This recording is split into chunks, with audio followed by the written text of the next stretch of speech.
So we're going to be calculating the intrinsic stock price for Google, and we're going to use prior year's financial information to do that. First, let's get the market cap, 969.354. 969.354 billion, and then the stock price, 1417.84.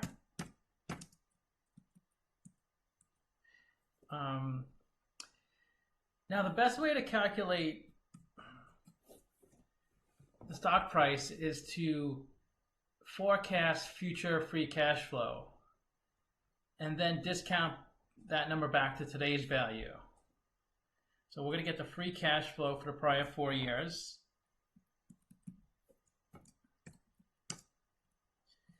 And then next we need net income. Net income is part of the model, but some people ask, why don't we forecast net income and present value that?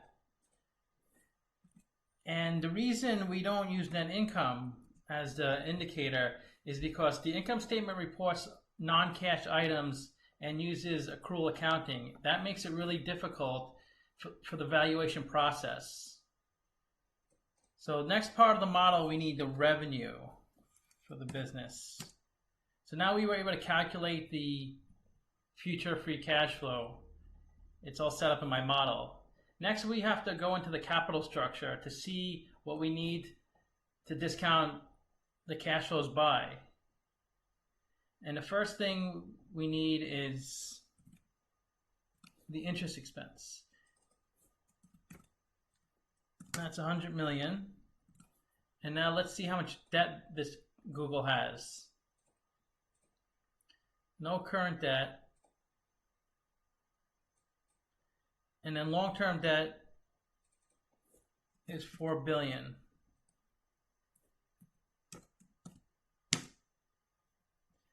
So they pay 2.53% interest on their debt. And interest payments are tax deductible, so we need to find out their effective tax rate so we can deduct that amount. So that's on the income statement. So we're looking for income before tax, and now income tax. So they only pay 13% in taxes. Lucky for them, I pay a lot more than that. So even though their interest rate is 2.53%, that gets reduced by the taxes. So they actually cost them 2.19% for the debt. But relative to their equity, they have like zero debt. Look at the debt to equity ratio, it's 0.00. So we need the beta in order to calculate the cost of equity. And their beta is 1.06. So the cost of equity, we use a CAPM, capital asset pricing model, that's 10.46%. And when you blend together the cost of debt and the cost of equity, you get 10.43%. And that's pretty much the cost, what it costs this company to obtain financing. So when Google operates its business, its goal is to at least make 10.43% profit each year. If it doesn't, then it's not providing value to its investors. And if it fell below the 10.43% threshold for a really long time period, for many, many years, it could go out of business. Obviously, that's not going to happen with Google. They're perfectly fine. So let's see what the model shoots out.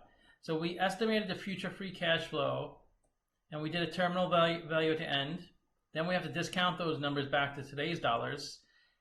And we calculate the value of Google at $848 billion. And when you divide it by 684 million shares, you get an intrinsic value of $1,240 per share. And it's trading at 14.17, so it's trading at a 14% premium. So let's look at the historical stock price, so 12.40. So it was trading around intrinsic for a couple months, and actually last year too as well. So it started trading now almost at its highest ever. Now, Why would a stock not trade at Intrinsic? Well, the future projections of a company do not always line up with the actual numbers.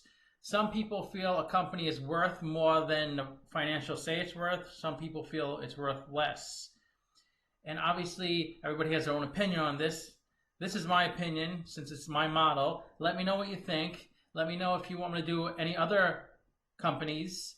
Thanks a lot for watching.